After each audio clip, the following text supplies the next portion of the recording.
इस क्वेश्चन में मैं आपको सिखाऊंगा कि शून्यांक ज्ञात कैसे किया जाता है, शून्य कैसे ज्ञात किया जाता है। तो दोस्तों ये जो बहुपद है आप देख रहे हैं 6x² -3 और -7x, क्या करना है इसको शून्य निकाल लेंगे इसका, ठीक है। अब देखिए दोस्तों, अभी देखने में आपको कैसा लग रहा है ये समीकरण, मतलब ये बहुपद जो है ये कैसा लग रहा है, मतलब क्रमबद्ध तरीके से है नहीं। तो पहले क्या करेंगे, ये जो बहुपद है इसको हम पहले क्रम के रूप में करेंगे, ठीक है ना। तो पहले क्या होगा, 6x² होगा, मतलब ये जो है द्विघात बहुपद के रूप में करेंगे, ठीक है। तो द्विघात बहुपद क्या होता है, द्विघात बहुपद उसको बोलेंगे जिसका अधिकतम घात क्या हो, 2 हो। तो फिलहाल ये क्या है, द्विघात बहुपद, ठीक है। तो इसको क्रमबद्ध करेंगे, तो क्रमबद्ध कैसे करेंगे, पहले x² वाला लिखेंगे, उसके बाद x वाले पद जो ली है वो लिखेंगे। तो 6x², उसके बाद क्या है, ये हो जाएगा -7x, राइट, और ये हो जाएगा -3, ठीक है। तो ये आ गया आपको दोस्तों द्विघातीय बहुपद। तो द्विघातीय बहुपद कैसे होता है ये हम आपको बता देते हैं, ax² + bx + c इसके रूप में रहता है, तो उसको बोलते हैं द्विघातीय बहुपद। तो फिलहाल दोस्तों ये जो समीकरण है ये बहुपद जो है इसी के रूप में है, ठीक है। तो क्या करेंगे, शून्य ज्ञात करेंगे। दोस्तों शून्य ज्ञात करने के लिए क्या करना पड़ेगा, सबसे पहले इसको गुणनखंड के रूप में तोड़ना पड़ेगा, ठीक है। किसको, इसको गुणनखंड के रूप में तोड़ना पड़ेगा। तो कैसे तोड़ेंगे, देखिए अचर पद, ये जो है अचर पद और x² का गुणांक आपस में गुणा करेंगे। तो x² गुणांक कितना है, 6, तो यहाँ 6 लिखेंगे। और अचर पद c यहाँ क्या है, 3, तो यहाँ 3 लिखेंगे। और इसको क्या करेंगे, दोनों को गुणा कर देंगे, तो छतरी कितना हो जाएगा, 18, ठीक है। अब इसको 18 को इस तरह से करेंगे कि जोड़ने पर घटाने पर कितना आ जाए, 7x आ जाए। तो फिलहाल दोस्तों ये 18 को क्या करेंगे, एलसीएम करेंगे। तो 18 को एलसीएम जब करेंगे तो ये क्या हो जाएगा दोस्तों, 2 से डिवाइड करेंगे इसको तो कितना हो जाएगा, 9, राइट। और इसको 3 से डिवाइड करेंगे तो 3 3 9, तो मतलब 2 3 3। इसको इस तरह से करेंगे तो जोड़ने पर घटाने पर 7x आ जाए। तो क्या करेंगे दोस्तों, 2 को एक साइड रखेंगे और ये 3 जो है इसको एक साइड रखेंगे, 3 × 3। तो 2 इधर है और इधर क्या है, 3 3 9। देखिए दोस्तों जब 2 और 9 को गुना करेंगे तो क्या हो जाएगा, 2 और 9 को जब गुना करेंगे तो कितना हो जाएगा, 18, राइट, जो कि यहाँ है।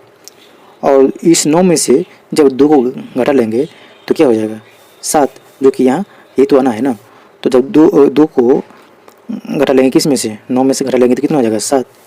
तो गुना भी करते हैं तो 18 हो जाता है 2 और 9 को, और 2 और 9 को आपस में घटा भी लेते हैं तो 7 आ जाता है। तो मतलब हम जो मान लिए हैं 2 और 9 वो परफेक्ट है, मगर यहाँ x के पक्ष में है, यहाँ पक्ष में है, यहाँ नहीं है। तो क्या करेंगे, इसको 2x कर देंगे और यहाँ -9x कर देंगे। तो चलिए यहाँ कर देते हैं, आपकी मर्जी है, पहले 2x लीजिए या 9x, आप डिपेंड करता है, ठीक है। तो फिलहाल दोस्तों मैं क्या करूँगा, 6x² तो सेम टू सेम रहेगा, ठीक है।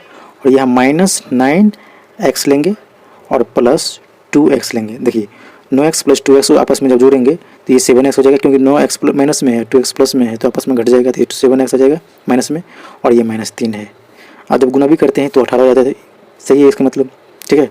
अब क्या करेंगे दोस्तों, दोनों में से कॉमन करेंगे, दोनों में से कॉमन करेंगे तो ये क्या आ जाएगा, यहाँ देखिए 3 कॉमन करेंगे तो आपको यहाँ बचेगा, या और x भी कॉमन कर लेंगे तो यहाँ क्या बचेगा दोस्तों, 3 दूनी 6, मतलब 2x बचेगा, मतलब 3 दूनी 6 हो जाएगा। और x को गुना करेंगे तो x² हो जाएगा, समझ गए ना। और यहाँ देखिए 9x में से 3x को कॉमन कर लिए हैं तो यहाँ क्या बचेगा, 3, जो कि यहाँ माइनस में है। तो यहाँ क्या करेंगे, माइनस में 3 कॉमन लिए हैं, ठीक है, तो बचेगा -3। और यहाँ क्या बचेगा दोस्तों, देखिए 2x - 3, इसमें से कॉमन क्या है, कुछ नहीं, तो मतलब 1 कॉमन आएगा। जब 1 कॉमन करेंगे +1 होगा यहाँ, तो यहाँ क्या बचेगा, 2x और -3, ठीक है ना।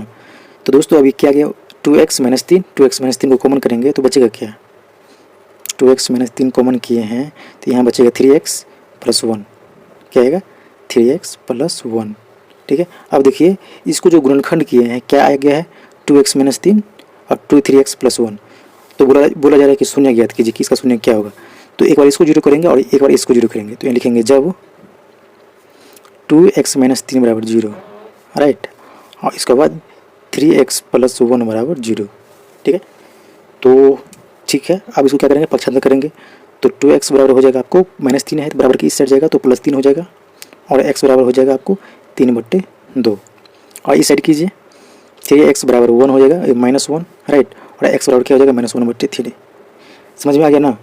तो देखिए ये हो गया आपका 1/3 और 3/2, ठीक है।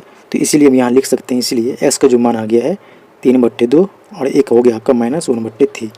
तो यही हो गया दोस्तों आपका शून्य। तो अतः लिख सकते हैं, अतः शून्यक किसका 6x² -3 -7x का जो शून्यक जो आया है, डायरेक्ट यही लिख सकते हैं या आपको बहुपद लिख दीजिए, जो भी आपकी मर्जी थी। फिलहाल दोस्तों मैं यही लिख देता हूँ 3/2 और 1 - 1/3। ठीक है, तो दोस्तों यही हो गया आपका आंसर। ठीक है, एक बार देख लीजिए।